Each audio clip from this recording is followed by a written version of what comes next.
I feel like we've done this before. I feel like we've done this before. Reboot from Asteroid G. You're listening to Not So Live from Asteroid G. I'm Mike Finkelstein. With me, as always, is... Josh, Dracula's daughter, Schaefer. Okay. Queen Bee. You know... You broke us both with that, I'm just going to say. But also, that is by far one of the best Dracula productions in the Universal run. Oh, I agree with that. Mm-hmm. That one and the Spanish Dracula are both fantastic. Oh, wow. So for those that are not aware of what we're doing already, we are going to be doing a Hollywood reboot of the Universal Monsters. The classic films from the 1940s and 50s and 30s, for that matter, that Universal has tried repeatedly to reboot to very little success. Mm-hmm. So the films started off with Dracula in 1931 and Frankenstein in 1931. And for those that are super monster historians, you will also remember that there were two versions of Dracula. The English one starring Bela Lugosi, and then the Spanish one that was filmed at the same time at night, while the English one was filmed during the day, starring Carlos Villaros, I think. I probably have the last name wrong. And in my opinion, if you haven't seen it, the Spanish Dracula is superior to the English one. But Yes. over the years, they then added on, along with Frankenstein and Dracula, the Wolfman, or werewolf, depending upon what time period you're talking about, the Mummy, Creature from the Black Lagoon. They also tangentially added in the Hunchback of Notre Dame, Phantom of the Opera, and even though he wasn't originally part of the line, they do consider him one now, Dr. Jekyll and Mr. Hyde. I mean, I'm actually going to correct you on your history, sir. thank you. Dr. Jekyll and Mr. Hyde was actually done in 1913 There's with the first werewolf. One, yeah, Silence one. Yeah. The silent one. Then they've done a couple of remakes of it. And I think they've done that with Phantom. They had a silent one, and then they did a remake that was... with Lon Chaney. Yeah. Yeah. But what my point was more just that Dr. Jekyll isn't technically considered one of the Universal monsters, even though now he is part of their line for whatever reason. Yeah. They are. Yeah. Anything that Boris Karloff was in, or Eventually, Bela yeah. Lugosi, Well, yeah, and became the standard. And that is a good glue to use because most of the monsters at one point or another got featured in an Abbott and Costello movie. And Boris Karloff technically has just his own with them, where he is the killer, Boris Karloff. So, yeah, I mean, you aren't wrong there. If Boris Karloff is in a movie, it's a Universal Monsters movie at that point. Yeah. There was a string of 3 movies that were done based on Edgar Allan Poe writings. The Murders in Rue Morgue, or Morgue, The Black Cat, The Raven. These were all sequels to the Dracula and the Frankenstein movies that Bela Lugosi and Boris Karloff were in. Yeah, sequels, no, but it in the Universal Monsters line, yes, because they also had Cat People and a few others, some of which are actually lost at this point and you can't even watch anymore, which is tragic because I would love to see some of the other 1930s horror that was produced at the time. Yeah. Yeah. Anyway. But you also have Son of Frankenstein, 1941. You have the Wolfman movies, which Lon Chaney Jr. was in, playing the Wolfman. Larry Talbot. Yeah, Larry Talbot. Yeah. And then you have crossovers. The Abbott and Costello movies, which basically met up with all of the monster movies as well. And honestly, you know this as well as I do, these were Mom's favorite movies. I did not know that, but that's great. Yeah, the crossovers from Frankenstein meets the Wolfman, House of Frankenstein, House of Dracula, and then they led into those are already getting comedically ridiculous, and they led into the Abbott and Costellos. I will admit, most of which I don't care for. I wasn't impressed by the ones that I watched. Although the Abbott and Costello meet the Invisible Man, I thought was the best of the set. Yes, yeah, I love all those movies. They're great. And then you have the Creature from the Black Lagoon, which is also part of this entire set of movies. Came in at the 1950s as part of the sci-fi monster bent. that a lot of production studios were doing. And that had 3 films attached to it, along with an Abbott and Costello Colgate special that went alongside all of it. And apparently there was a Mole People movie. Mm-hmm.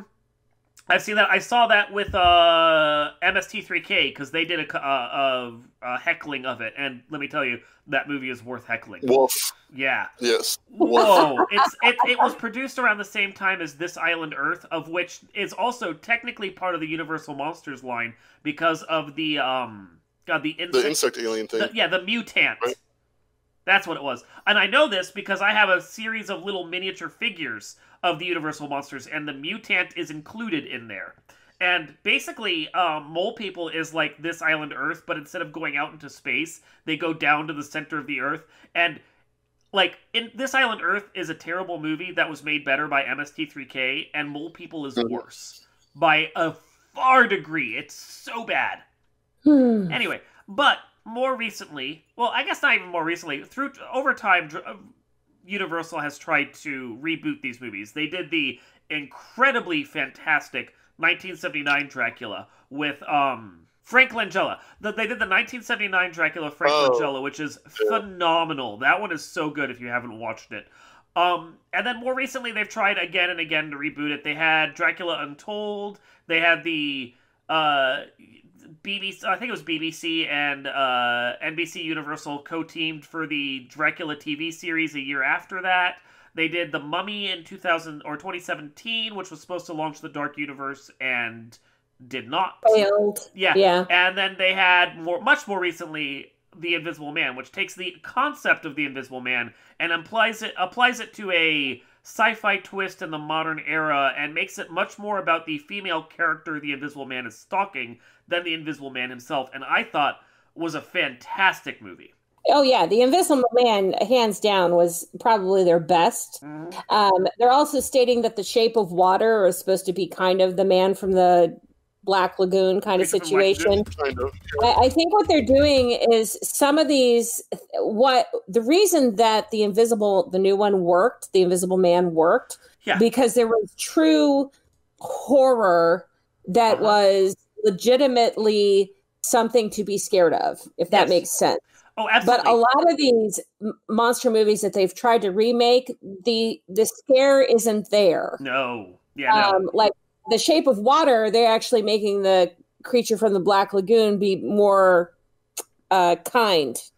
Yeah, than scary. He was the beastly boyfriend, I think, is the trope, or something similar to that. My monster boyfriend is kind of the trope of it. Making the monster, kind of like Beauty and the Beast, into like the hero of the story, more or less, or a tragic figure instead of just the monster. And I mean, even to a certain extent, the Wolfman, the original one with Lon Chaney Jr., kind of did that, where he was, like, you got into his headspace as he becomes the monster and doesn't want to be a monster, as opposed to most of the Universal monsters that were just bad guys.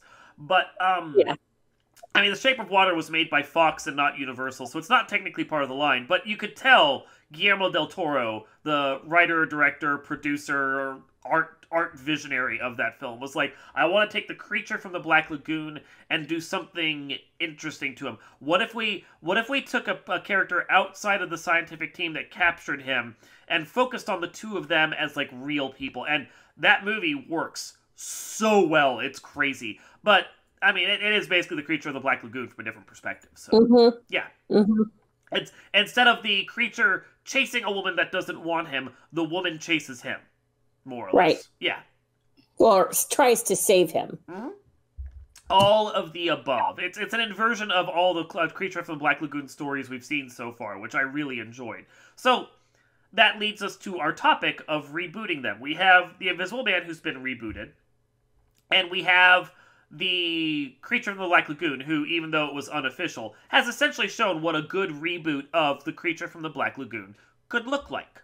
So, for Halloween, let us try and come up with new reboots for the other monsters in the line. The Mummy, Frankenstein, Dracula, although I already did a Dracula script on the website, so I'll abstain from that particular one. Wolfman, if you have ideas, I want to hear these ideas. Let's Hollywood reboot the shit out of these monsters. Well, they have actually tried to do a reboot of the werewolf, which they did with I think it was Benicio del Toro. Benicio del Toro. So bad. And yeah, Sir Anthony Hopkins. Hopkins. Not such great talent was wasted in that movie.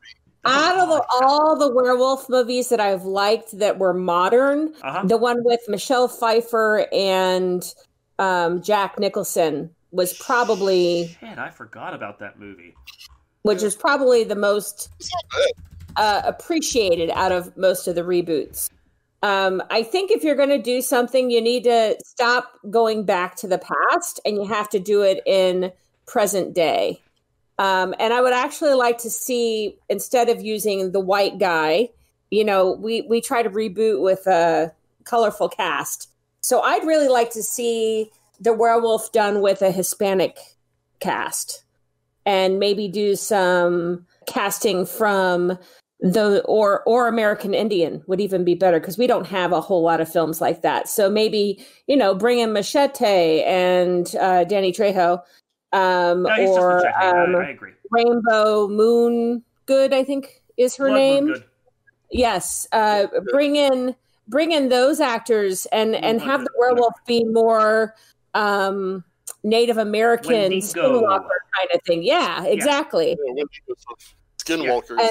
Yes. And I would think that would be a better werewolf story than the classic gypsy curse. I mean, you kind of the Wendigo was kind of how do you pronounce that? Was kind of touched upon a bit in Ravenous, which was about cannibalism. Yes. But I love the shit out of that movie. That movie is so great. I've never even heard of that movie. Yeah, Guy Pearce. You should watch it. It's actually really good. Oh yeah, it's the movie itself. If you watch the trailer for it, like, they had no idea how the shit to advertise that movie. Because they make it look like a weird thriller on top of like a Civil War era drama, and it's none of that. It is straight up a black comedy monster movie about cannibalism, and it is hilariously amazing. It just doesn't have actual monsters in it, but like, I mean, I would like blend a werewolf movie, like Wendigo kind of werewolf movie, with Ravenous itself and just make a remake of that movie, and it would be phenomenal. Oh, that movie is so good. Well done on that. By the way, the Michelle Pfeiffer movie you were thinking of is the creatively named Wolf. Yes. Yeah. But it's essentially the same kind of thing. It's a werewolf story. Yeah. And I think that if you're going to do something, it should be around.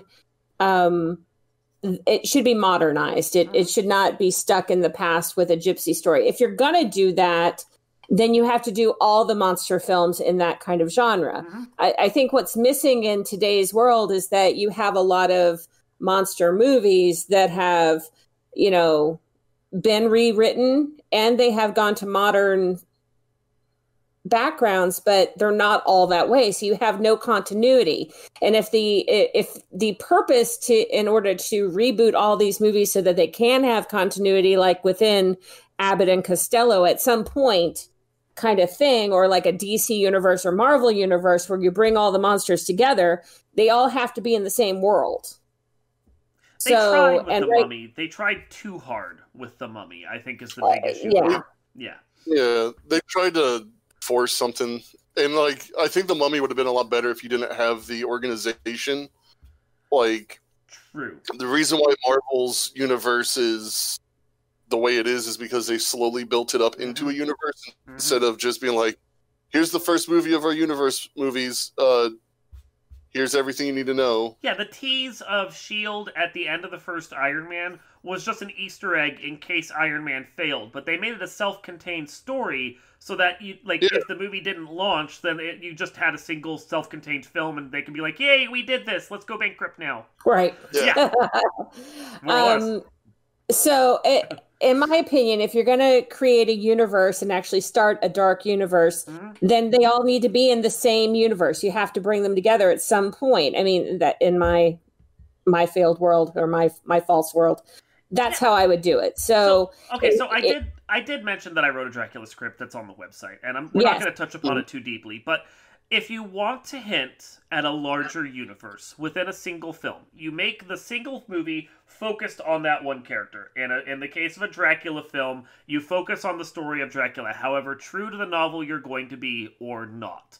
But if you're like, well, we're eventually going to add in mummies and the werewolf and whatever else that we're going to have in here, well, you can have a portrait in Dracula's castle of, like, a shadowy werewolf-style figure on a painting that the characters walk past and never comment on. It's just an Easter egg. You can have in Von Helsing's office, wherever that may be set up, or if he's working in a lab because he's been hired on to do some investigation of the vampirism going around, he can just have some books with him that one of them may be, like, Secrets of the Far East, or, like, Tomb of the Pharaoh or something, and you have it there, but you don't focus on it. It's just a little Easter egg. That way, when you then do, like, you know, a mummy movie, you could then make reference to Professor Von Helsing once talked to me about this, and I learned this in his session, and then you have a connection between the two without forcing it. Exactly. Yeah. That's what I'm saying. And yeah, the Prodigum, I believe, is the corporation that was in the Mummy film. And you are right, Josh. Throwing Prodigum in there with all of that crap that was associated with it, all the werewolf and vampire and everything else in there, it was just like, this is stopping the movie in its tracks so we can get, like, a 30-minute history lesson about this corporation. Yeah. Yeah. Now, that said, the video game based on it, The Mummy Demastered, was incredible. And without that movie, we wouldn't have had that. But if you're going to redo The Mummy, I would prefer the kind of a similar modern story to what they did with Brendan Fraser. Yeah, that's not bad. Aside from the third one, which really sucked, and the second one, which kind of blew chunks. Well, they didn't have a plan for it past the first one. Yeah.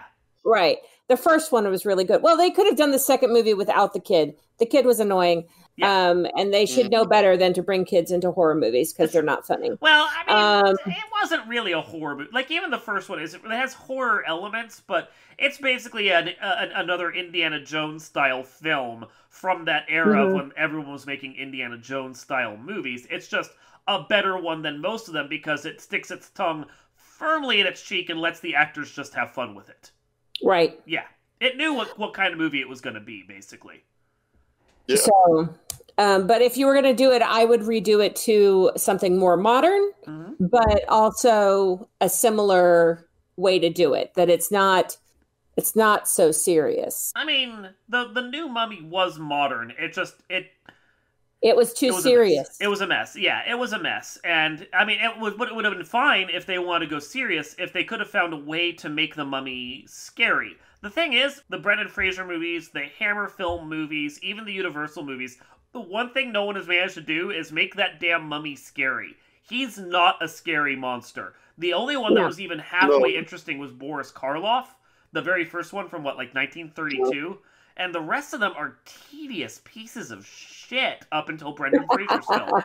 So bad. What I would do, though, for the Mummy, and not make it so serious, but I would not use white people. I would actually use Egyptians or Muslims or somebody from that area that would make sense. Why is every doctor, every person who is searching for mummies always freaking white? Yeah.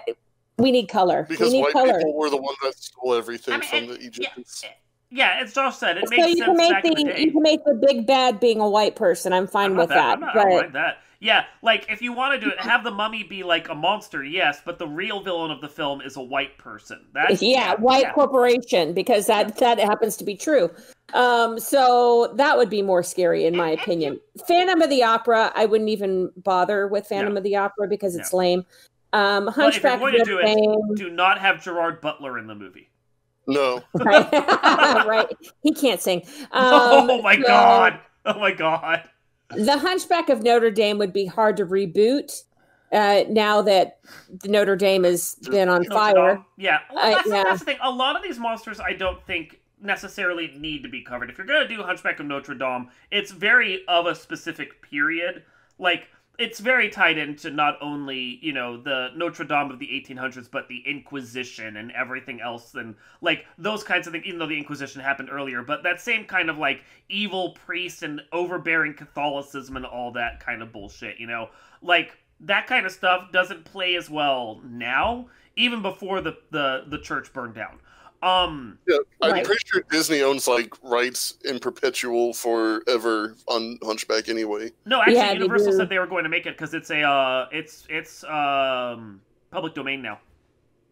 Oh, is it? Yeah. The story itself is, yes. Oh, well. But okay, so if you were to do it, you better do it with actual French people. And French actors. Yeah. Don't bring in like British American, because that ain't gonna work anymore.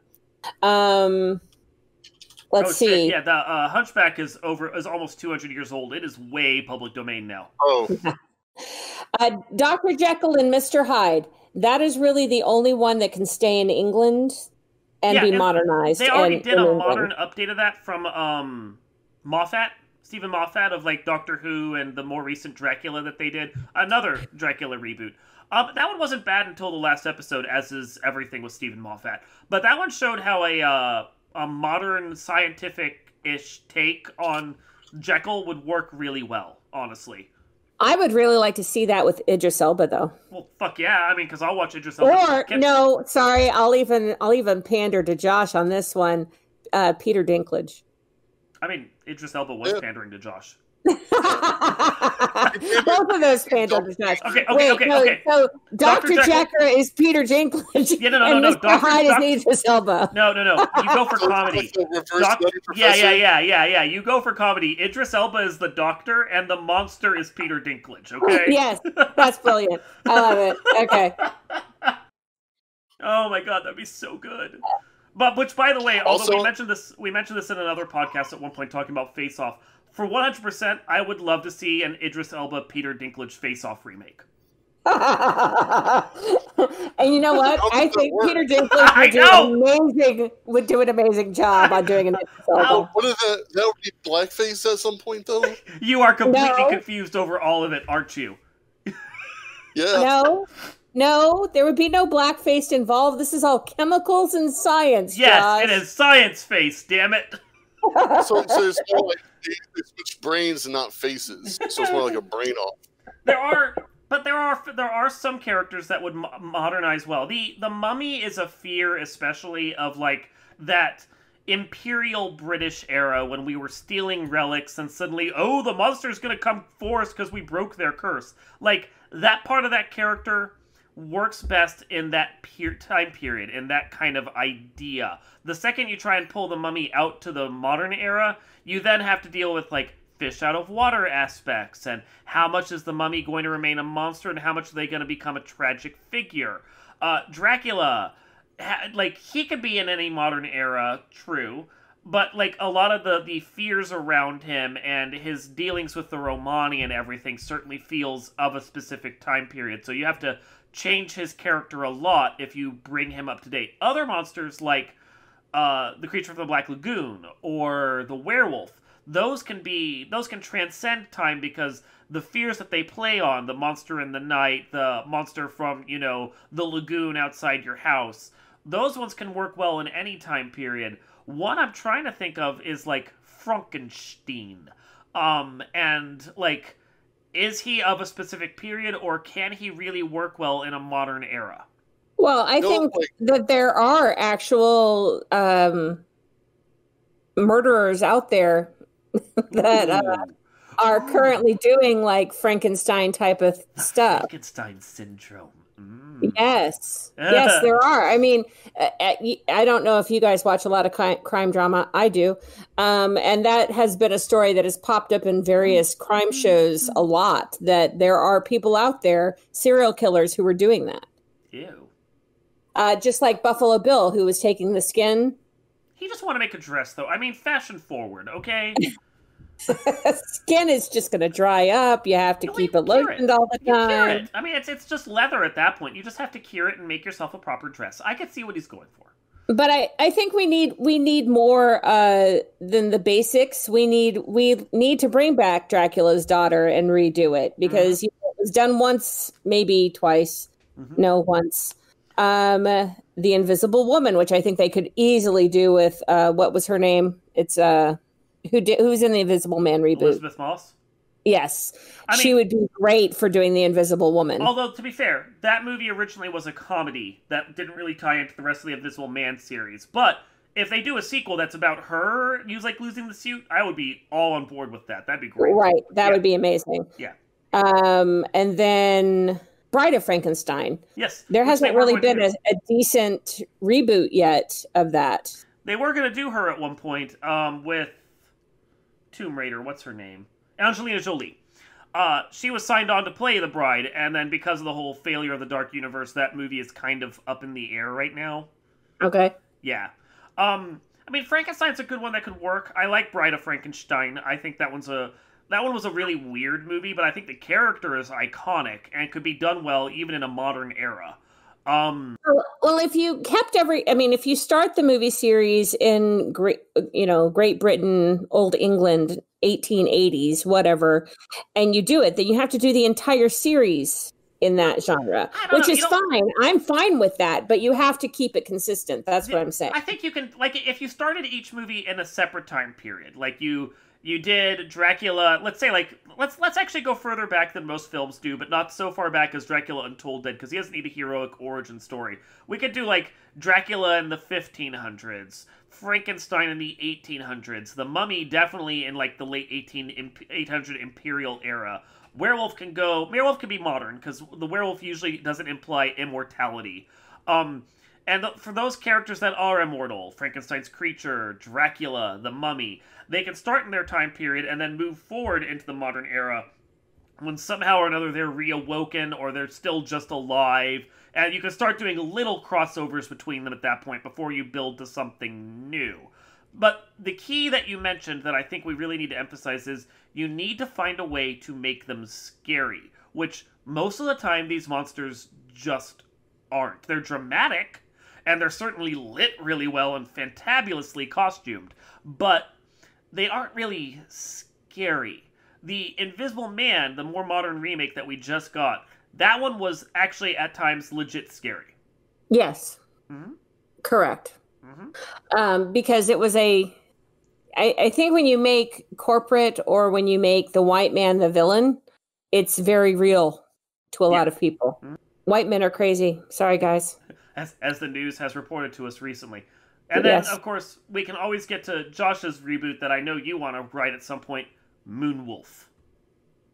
Yes. It's the best. A werewolf on a space station. Yeah. That's the ultimate power. Yeah. And it's a slasher film, so it's perfect. Because he attacks the moon base, because he's a moon werewolf. Okay, so if you're going to reboot any one monster, what monster would that be, and what is your pitch? Okay, I would actually pitch. I'd probably end up trying to redo a modern Frankenstein. Okay. And I would pitch it utilizing, if we have to go with newer, what society deems as the devil right now is, everything why don't we do a Frankenstein president movie? Okay. Make him the true monster that he is. The creature or the doctor? The creature. Okay. So he's created, and then he's created to be the perfect president, but it all goes perfect president. Wrong? Yes, exactly. Let's do that. No, I'm kidding. Sorry. It's certainly a different take. Right, I will give you credit for that. No, I'd go with a modern Frankenstein because I think that's probably the scariest, and basically have Dr. Frankenstein be he's a serial killer rather than a known and devout scientist. Okay. He's actually just a serial killer. Bringing people back. Not like reanimation, not like zombie, but, sewing parts together, et cetera, to make his perfect Aryan monster. Wow. Okay. Josh. I'm gonna have to go with the werewolf. You do like werewolves, and not. I do really like werewolves, but not the moonwolf because that seems like a cheap cop out. Mm-hmm. But I think kind of what you were saying too is the hard part of these relaunches is that the monsters just aren't scary. Mm-hmm. So I think overall, like on a Universal level, they're not Universal Studios. Get it? Yeah. But like, and I think B kind of touched upon this, but kind of pivot the bad guy, quote unquote, and make it like the monsters are the sympathetic or the heroes, I guess, the protagonists. Like for example, with the Mummy movies, I was always kind of confused. It's like, well, those idiots were the ones that opened up his tomb anyway, so they stole from him. But anyway, with the werewolf movie, I don't know why, but I always thought Paul Rudd would be a great werewolf character. I could see that. Yeah. And it'd be like a tongue-in-cheek kind of comedy of him. And not like a Teen Wolf type of comedy, but, because that movie's god-awful. But, like, Paul Rudd gets bitten, but maybe have it in a sense of there's a group of werewolves who goes to terminally ill people, and they're like, we think you should live longer because you have something to offer to society. Here's the curse.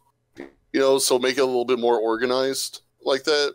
And he just kind of comes to terms with being a werewolf and then is ultimately hunted because he's different or whatever. So,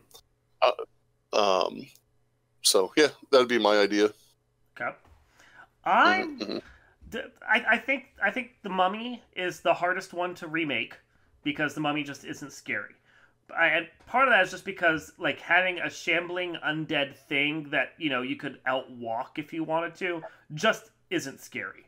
Like, it's just not an interesting monster whatsoever. The only way that people die to The Mummy is they decide to back themselves into a corner and then just stand there in shock as opposed to doing anything else. So, let's do a version of The Mummy that actually is scary, unlike the most recent 2017 one. We have a group of guys that are just like, you can set it in London or maybe like a group of college students off visiting Egypt or whatever for an art history thing, doesn't matter. But slowly they start getting picked off one by one by this shadowy killer who basically like mangles their bodies and steals organs and so forth from them. And then as you put it together, you realize that the organs that they're stealing are like the 5 that are aligned with the canopic jars each time. Works some of that Egyptian history in there. The mummification process. And, they're like meeting girls and doing whatever, and one of them starts up this nice relationship and so forth. And you realize that the person that they think is the mummy that they eventually figure out is like this wrinkled, shambling thing that moves really quickly, because otherwise it's not going to be, like, scary in the least. That they think dies is not the actual one, and the actual mummy was this forgotten priestess or pharaoh or whatever, who feels betrayed because her afterlife wasn't properly, like, sanctified, and they didn't write her name down so she could be remembered, so she's been trapped here this whole time, and she's stealing the organs and trying to figure out a way to send herself to the afterlife, and it is one of the girls that one of the guys was, like, falling for, and at the end, she kills him and mangles his body and makes it to the afterlife. Nice. Thanks. Yeah. Do you have any spare time there, Mike? Because it seems like you just sit around coming up with really good. I like monsters. Plots really for movies. Yeah, I know you do. Rebooting movies is a lot of fun when you don't have to write the script. I can also see like one of the main characters being like an African American and basically saying, what the F are we even doing here, man? Like, we should have been on a train back to blah, blah months ago. No, and I actually think that's what you do. After he sees, like, the second or third guy in his, like, touring troupe die, he's like, nah, man, I got a ticket. I'm out. Yeah, exactly. Exactly. He gets halfway in the movie, he gets on a plane, and he is safe at the end of the film. Actually, That's right. You can do that like a tag ending near the end where he gets like on a video call with like one of the one guy that's about to die because the girl like is going to mangle his body, and they're having like a great conversation, and then like she like devours him or something on camera, and the other guy's like, glad I left when I did. Yeah, or like does that. The stereotypical that you see commercials of a lot of the African American actors where they go like, did you just watch the whole that thing, ain't right. Exactly. Yeah. That'd be great. Okay, I think we've just written that one. Universal, call us. Yes. Anyway. Anything else about the Universal monsters and rebooting them before we move on? I think we could go on for another, 20 or 30 minute, but I think we did. Yeah. Love talking about Universal Monsters. I wrote an entire website about it, so I can do that. So. I mean, I think you just need to have somebody who's actually interested in writing monster films to actually do the films for Universal. Mm-hmm. That's what it really comes down to. Mm-hmm. Maybe after I'm done writing my Dracula scripts. Okay. There you go. Anyway, since it seems like we've reached a natural conclusion, this has been Not So Light from Asteroid G. I am Mike Finkelstein. Josh Schaefer. And Queen Bee of the Undamned. And we will see you next time.